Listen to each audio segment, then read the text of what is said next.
Adama Traore'S next transfer, Manchester City, PSG, Juventus or Inter Milan, part 4 of 4. Before this video starts, check out the previous 3 episodes in the series. The first looks at Adama Traore'S improvement this season from a statistical perspective. The second analyses why exactly Traore is so valuable in the modern game, and the third looks at his potential return to Spain, analysing how he'd fit into Real Madrid, Barcelona and Atletico Madrid systems. All those videos will be linked in the eye above and in the description below. Also, make sure you subscribe and click the bell so you get notified when the third episode of our 3-part series looking at 3 managerial replacements for Solskjaer at Manchester United comes out. The first 2 episodes will be linked in the description below as well. So having looked at Real Madrid, Barcelona and Atletico, what other potential options does Traore have if he looks to move away from Molineux this summer, and how would he fit into those side systems? With Manchester City just receiving a ban from the Champions League for the next 2 years, they may struggle to attract the world-class talent already in the competition, which does make Traore a more appealing option, even if he were to cost around £70 million. In Guardiola's 4-3-3 system, he likes to use advanced width in the form of 2 wingers stretching the pitch. This has been characterised in the last few seasons, with Mahrez on the right and Sterling or Sané on the left. With Sané looking like he will leave City this summer, City will be in the market for another winger, and Traore could certainly fit that mould to play on the right flank. He has the dribbling ability and direct threat needed, as seems the fact that he's completed the 3rd most dribbles in Europe this season, behind only Neymar and Messi. If you want to see a full statistical breakdown of Traore's ability, check out episode 1 and episode 2, which will be linked below. This is an important aspect of City's play, as the majority of the time they come up against narrow, deep defensive blocks, so the wingers will therefore have space on the flanks. If the ball can be shifted out to them, they can have a one-on-one with the opposition's fullback. Traore's dribbling would make him a massive threat, and would probably cause the opposition sides to adjust tactically. They may look to keep the left back and left midfielder slightly wider, in hope of closing Traore down quicker when he receives the ball. This would then stretch their defensive system and should open up spaces in the right-sided half space for players like Kevin De Bruyne to move into. Traore does differ from Mahrez in the sense that he is more willing to go down the outside of the left back rather than looking to cut inside, as Mahrez likes to do on his left foot. Currently, when Mahrez receives the ball, he's looking to cut inside, which suits De Bruyne's movement, as a Belgian will look to make an underlapping run inside the left back. If the left back does look to cut off the pass into De Bruyne, Mahrez has space to move into on the inside, and if he looks to block Mahrez's movement, Mahrez can slip a pass into the channel for De Bruyne to run onto. However, Traore would not require this kind of support. Mahrez is a more intricate dribbler, so does make dribbles off of other players' movement, whereas Traore is so explosive he can carry the ball past the defender in a straight one-on-one situation. Traore could also play as an offensive wing-back when Guardiola does switch to a 3 at the back system. We could potentially see Cancelo or Walker as a right-sided centre-back, moving upfield and linking with Traore on that right flank. The only issue I could see is the potential funds that City would have available due to the loss of Champions League revenue. According to Gabriel Marcotti, City could lose up to €150 million over the course of each season, which is 25% of their revenue. This would mean they would have to cut expenditure to comply with FFP, so spending £70 million on a right winger may not be entirely sensible, considering there are more pressing areas needing of improvement, such as at centre-back. Another potential destination for Traore would be in Ligue 1 with PSG. Thomas Meunier's contract is up at the end of the season, and PSG could use Traore in an attacking fullback role, which would suit their narrow 4-2-2 system, which Tuchel has been deploying lately. In this system, the right back is expected to push up ahead of the midfield double pivot and play almost as a wing back in a back 5. In a similar way to how I explained Barcelona could use Traore, which you can see in episode 3, PSG would use Traore as the side's main attacking outlet on the right flank. Traore would be like having an additional top class attacker on the pitch because of his dribbling ability and creative output that he possesses. Compared to the current best attacking fullback in the world, Alexander-Arnold, and PSG's current right back Thomas Meunier, Adama Traore is a statistical phenomenon when it comes to dribbling. Whilst Arnold and Meunier have completed 0.6 dribbles per game, Traore has recorded 5.5 per game.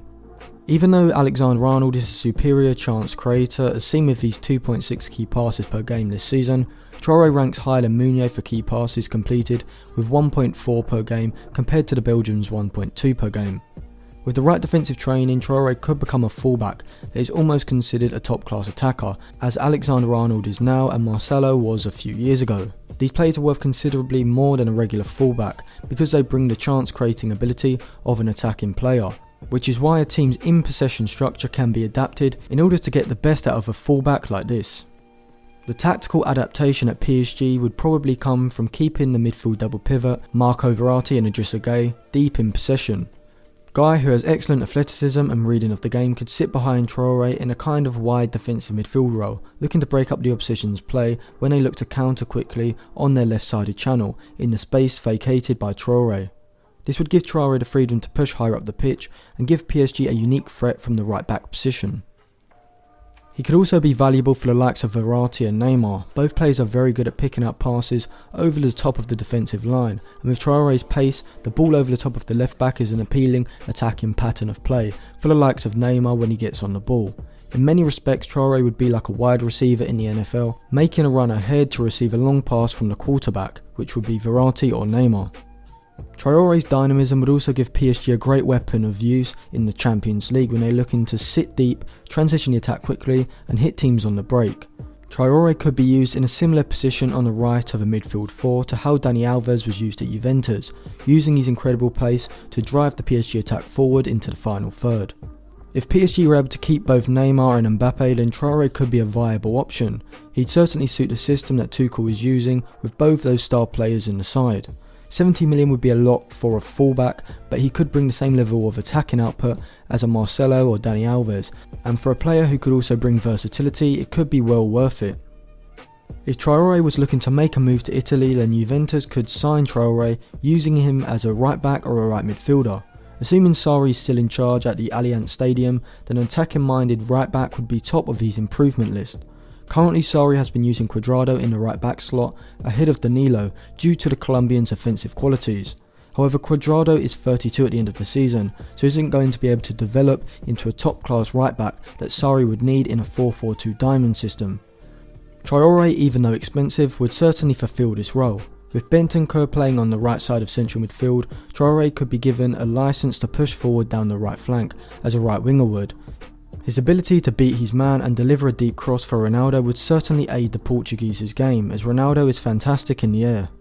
Sometimes Juventus' attacking play is far too focused on getting the ball into the players in the central zones, like Dybala and Ronaldo, which is an issue when coming up against sides who play with a narrow midfield, blocking off the passing lanes into the half spaces. Traore would give Sarri's side an alternative threat, and as discussed before in this episode and in episode 3, having such a devastating dribbler on the flank like Traore forces the opposition's defensive unit to stretch out, creating more spaces in central zones for the likes of Dybala to receive the ball in.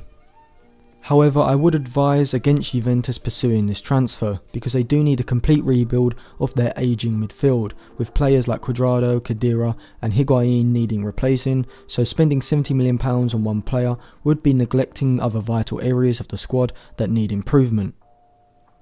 A good fit for Traore could be across Italy with Antonio Conte's Inter Milan. Conte's Inter use a 5-3-2 system. If you are unfamiliar with this system, you can watch my tactical analysis of Inter Milan this season, which will be linked in the eye above and in the description below. In the 5-3-2, Conte's right wing back options are a little mismatch, with Candreva, an ageing right winger, the current starter, Victor Moses, also an ageing winger adapted into a wing back position, Danilo D'Ambrosio, who is more of a fullback, and the promising but out of favour Valentino Lazaro, who was allowed to leave on loan in January. So an upgrade in the right wing back position, and in particular an offensive upgrade, is very much needed. We can see the lack of offensive ability in both of Inter's wing back positions, as Candreva has completed just 0.4 dribbles per game this season, with D'Ambrosio recording just 0.6 per game as well. Ashley Young at Manchester United this season, before his move, completed just 0.6 per game as well, which shows the lack of ability Inter have in the wing back position to progress the ball forward via a dribble. This is a problem in the attacking phase of play. If neither wide player of a side can really move the ball forward down the flank, then it can be hard for a side to progress the ball into the final third, making it hard to break down structured defensive units. Traore would definitely solve this problem with his dribbling. He'd also work well with Lukaku, who is excellent in the air, so would complement Traore's ability to get down the flank and put in a cross perfectly. Traore's electric pace would also aid Inter's counter-attack. Particularly in big games, Conte's side do like to sit back in a deep block and allow the opposition to control the game. Having someone as good at transitioning the attack from the defensive to the final third as Traore is definitely a game changer in big games against title rivals and in the Champions League. 70 million is a massive amount to spend on one player for Inter. However, after an incredibly successful year of recruitment, Inter do not really have a weak area apart from at wingback, so bringing in Traore could be the catalyst to allow Inter to constantly compete in the Serie A title race and in Europe. Thank you for watching. If you haven't already, check out the other episodes from the series and remember to subscribe to the channel for more videos like this.